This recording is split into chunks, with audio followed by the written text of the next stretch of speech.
Haha, just kidding. When I said that T-Lop was my album of the year, that was a joke. There are actually five albums that I liked even more than this. Even though I really kind of became babbling and inarticulate trying to talk about how great this one is, there's albums that will reduce me to even more of a mess. So let's get into them. Next one is Bon Iver's 22 a Million. So I never was too into Bon Iver until this album. This whole narrative of he's such a tender, emotional person, and in the aftermath of like a breakup or something, went out into the woods and recorded this beautiful album. It's kind of It doesn't sell me. And even though the critical acclaim for his work just kept growing and growing, it wasn't until I started hearing about this one that I took an interest. And what I had heard, I think, was that he was hanging out with Kanye West too much. So I don't know. We got Kanye's prodigies flanking Kanye. Um, but Bon Iver in here, I don't know. He starts really experimenting with sampling, with electronica. He kind of has like a Kid A moment on this one, where he throws out all of the critical expectations of him. He throws out everything that the fan base is looking for. In the immortal words of Young Thug on Harambe, that fuck it, I'm changing up on him. And the result is something I had never heard before. Um, and it was a really magical moment when I first started hearing about this album and I looked up the singles that were out and I saw their bizarre witch housey type titles with numbers and Unicode symbols in them, and I started to try to think about what this might sound like. And I had almost this like kind of vague half idea, and then I listened to the first three singles, and I realized that it really was like everything I was looking for and more. And it was almost like a kind of like a psychedelic moment of you almost believe in something a little supernatural when things kind of align like that, and you realize that this thing you kind of randomly stumbled upon might just be what you were waiting for all your life. And I started feeling almost like mystical about this album, and I was reading interviews with him that he was talking about like hallucinations he had and visions, and it's just like, oh my god, it's like crazy. And I really believed too that this was gonna get a 10 from Pitchfork. I don't know why I became convinced of that, but it would like Pitchfork hadn't given a 10 in 6 years at this point, and I started like spamming that in new Pitchfork threads. I think it got like a 9 or something. And I will say that like in total, the album didn't live up to the promise of 33 God, especially, and the other two singles, but it still did a pretty damn good job. It brought forth a lot of kind of the things he was already good at, and you could tell that he still wanted to represent these parts of himself and these parts of this musical journey. But he mixes it in with these new techniques and these new kind of crises of thought.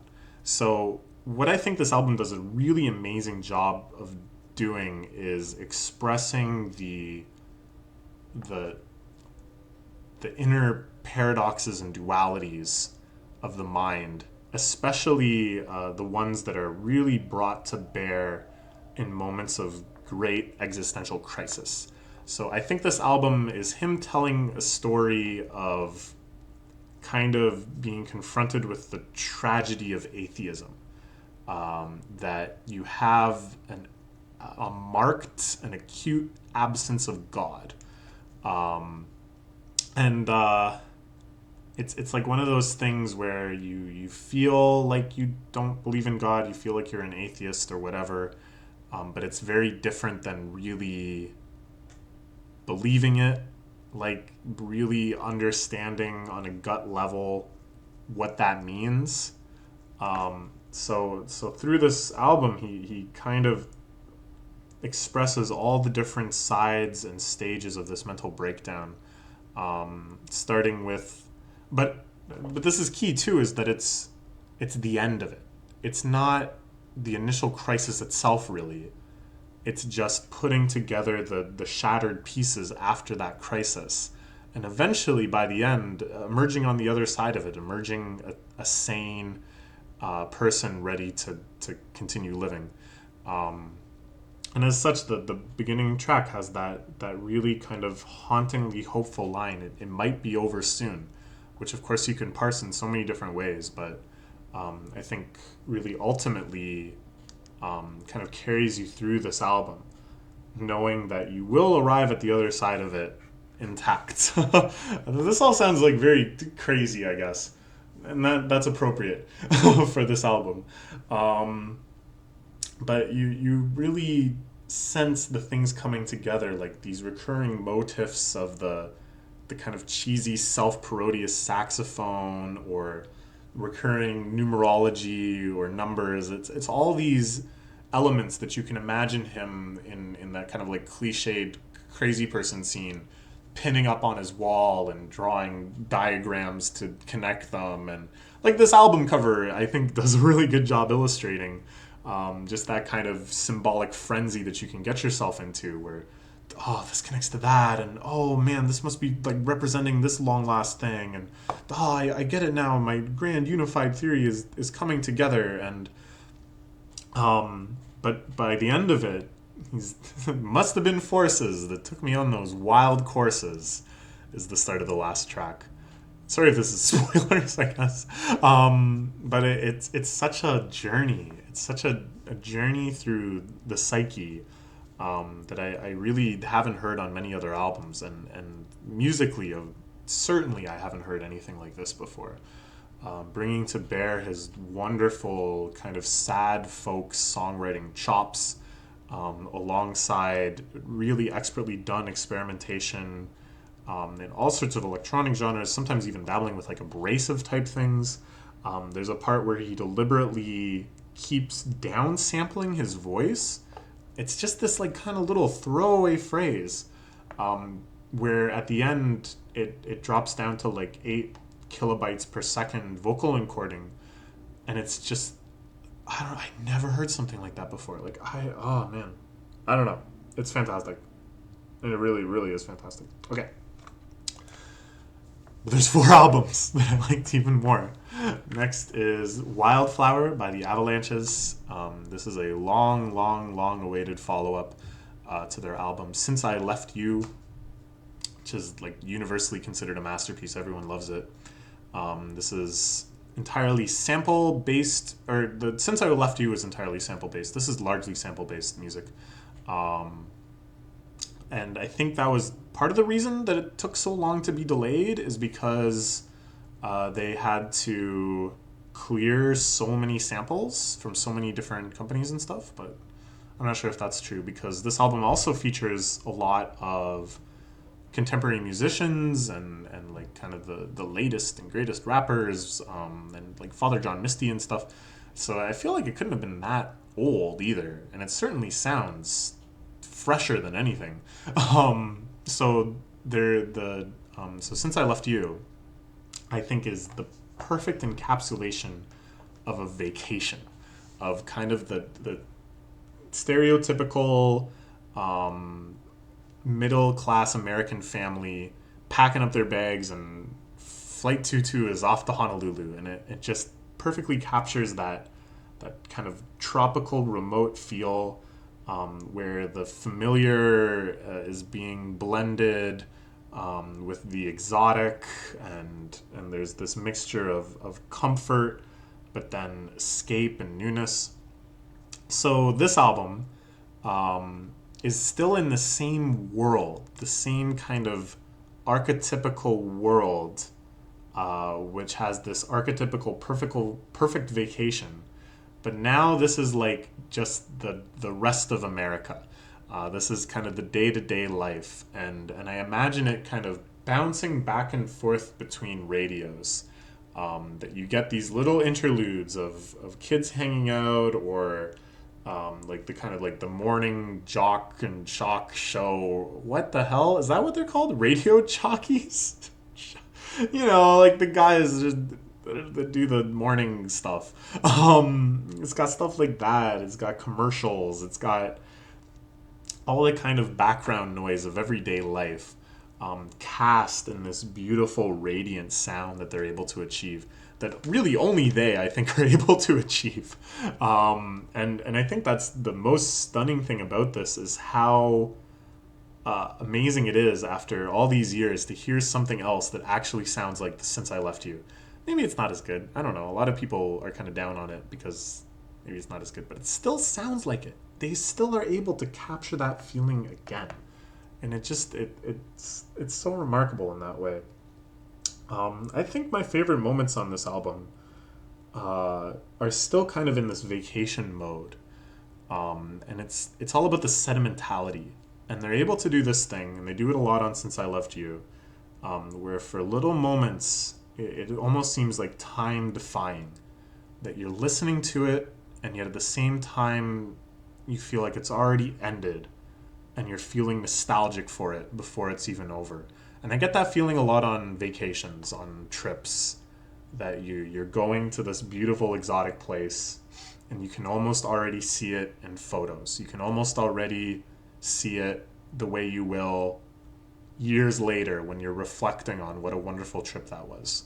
That it all rushes up together, and it's so emotionally impacting. And I get that in moments in here, like the little interlude into My Favorite Things on Frankie Sinatra, or the little Baroque period on Harmony, or somehow they're able to bathe the entire last track with Father John Misty in this light. I remember, and I was lucky enough to actually go on vacation pretty soon after this album came out. Me and my mom went to England, and while the plane was landing, I just listened to that last track over and over again, and it was just a gorgeous. I felt like weeping. I probably did weep a little. Anyways, beautiful, beautiful music. Really recommend anyone to check it out. It's very accessible, very approachable, very lovable music. It'll fill you up with nostalgia for things that you didn't even know that you knew. Okay, there's still three more, even more. I'm running out of hyperbole. I'm running out of words that mean good. Whew. Okay, next it's Radiohead's A Moon-Shaped Pool. The first album they've released since 2011. The King of Limbs, which was a little controversial, their most kind of electronic beats-driven album. And this one, I don't want to say in response, but certainly to the great joy of all the people that weren't such a huge fan of that. This is much more their kind of traditional style. This returns much more to the Radiohead as this band that everyone kind of knows and feels some type of way about. I, of course, feel a very, very good type of way about it. I think Radiohead is still my favorite band of all time. Kid A, definitely a top 5 album. All of their albums I consistently return to ever since I first encountered them. Like Hail to the Thief and stuff I've been listening to for over half my life now, and still loving. This album is gorgeously sad. That doesn't surprise probably anyone who knows about Radiohead. It blends a lot of the styles that they've kind of been honing, sometimes like individually too. In the opening track, Burn the Witch, I really feel the expertise that Johnny Greenwood has gotten from scoring movies being brought to bear over Radiohead's kind of more gloomy, apocalyptic type vibes. On the next track, Daydreaming? Is that what it's called? Yeah, Daydreaming. Really feels like it's being pulled from the spaciest and most ambient places that Tom York has worked, into this gorgeous, flowing, with a fantastic music video too, long track that just like organically grows from like heartbeat to heartbeat to heartbeat. Every track I think has at least one or two instrumental usages that just make my jaw drop, that they're able to get such a beautiful tone out of the instrument, such a uniquely beautiful sound. There's some that the piano just sounds like glass or like water, and others where the drum kit is just so tight and perfect, and the sad mournful piano on True Love Waits. I think a lot has been said about the kind of contextual narrative where Tom York divorced with his wife around the time that this album was being recorded. And the fact that True Love Waits, which is like a perennial Radiohead fanboy cult favorite, it's never been released on a studio album before, but there's been live performances dating back to the 90s. The fact that it's finally been released on an album also seems like it carries a lot of significant weight. But again, this is going to sound pretentious, but I don't want the album to be restricted to that sort of meaning, to that sort of narrative space of meaning. For me, this is much more an open album about feelings and ideas, and that, I don't know, I can't even begin to catalog what they are, but it's like a jumping off place for thought. It's not a complete story to be given to you. It's more just these sonic places that you get to explore. I don't know what the hell I'm talking about. Okay, you get it. It's Radiohead. It sounds like Radiohead. Do you like Radiohead? Listen to this album. Guess what? I didn't have to tell you that because you already listened to it. Do you not like Radiohead? Well, unsubscribe. Unsubscribe from my channel right now. Okay. Moving on. This is World's End Girlfriend's Last Waltz. I actually think these two albums have a lot in common on that last point that I was kind of struggling to articulate. So World's End Girlfriend is an artist that I really, really like, who makes this crazy, genre-spanning, multi-instrumental glitch orchestral music, where he is performing a ton of instruments and doing a ton of crazy sampling, a ton of kind of self-remixing and chopping up, sometimes bringing in guest vocalists, sometimes getting in guest musicians, really just bringing everything to bear in this huge, chaotic symphony of total mind-destructing power. It's really something, his musical style. And this album is like a little more restrained than some of his previous ones. It doesn't go so far into the territories of sheer noise or even like kind of the other side of just like ambient or traditional kind of song structuring. It's somewhere in the middle. He's really kind of honing his mode on this one, and I think the result is one of his most solid and flawless albums. It feels mature in a way that it almost felt like in a lot of his other albums he was feeling a little tongue-in-cheek about his own music. It kind of makes sense because his music is defined by such excess that it's hard to take every single aspect of it seriously. But at the same time, here, I think he's realized that he is kind of the master of this domain. Oh man, I made an unintentional Seinfeld masturbation joke. Obviously, I can't take myself that seriously either. But this feeling of him kind of taking himself seriously and realizing that he is such a master and innovator in this genre space, which I really do think he is one of the sole proprietors of. He's been able to just take his compositional skills to another level. The compositions here are so complex and layered, technical, but still so emotionally moving. He really feels like he's now clawing for the platform of the greats of like the Romantic period, you know? Like he wants to make like a Beethoven symphony or something. And I laugh a little, but I don't think that's an unreasonable goal now for him. That he has that compositional mastery now. Like I said with the Radiohead album, or tried to say, this isn't really an album of a story. This isn't an album that is supposed to deliver unto you some unified message, but again, more of a jumping off place to just kind of get your brain excited. And again, it's more about just these little moments of just sheer beauty or sheer terror that he's able to bring out just through small things and instrumental tuning and such. Um, I don't know. I'm not sure what all I can say about this album. I think it's worth checking out just because, again, it's just so unique. And if you love it, you'll probably really, really love it. And there's a ton of other music that you'll love too, so it's worth checking out to see. I don't know. There's lots of little things I can say about specific songs and stuff, but I don't think I'll ever be able to capture the experience of listening to the whole thing. Um, yeah, it was a good one. It was a good one. Um, I don't even know how to begin for this next one though.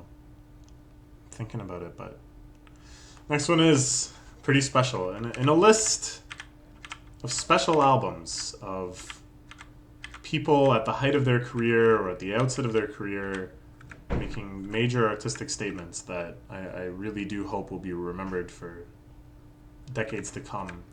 This one still this feels a little special. It's Solange's Seat at the Table.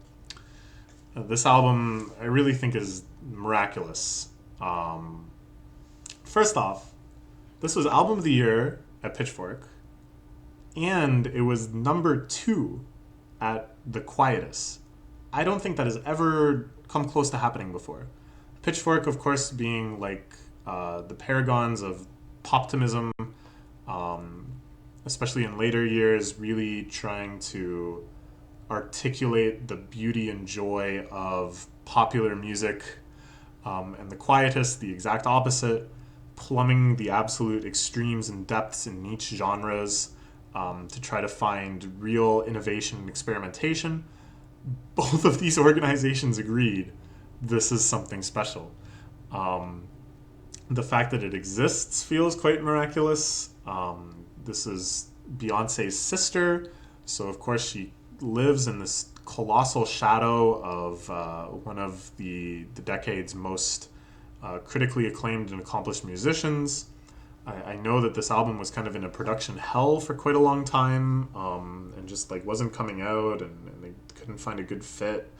I think in a lot of ways for labels and release dates, and it just doesn't fit with the kind of pop narrative around Beyonce and around projects, or like projects in this genre and in this mode. But that's good that it doesn't. It's better than that. And even the music itself feels miraculous. That when you're not listening to it, sometimes I'll kind of remember, just out of nowhere, I'll think of like the part on For Us By Us with the dream coming in, or maybe the part right before the beginning of Cranes in the Sky, where there's like this kind of string swell, or the drums that okay, like all of these little moments, I'll think of them, and I'll think like it couldn't possibly be that good, right? Like it couldn't be as beautiful as I seem to remember it being. I must be confused.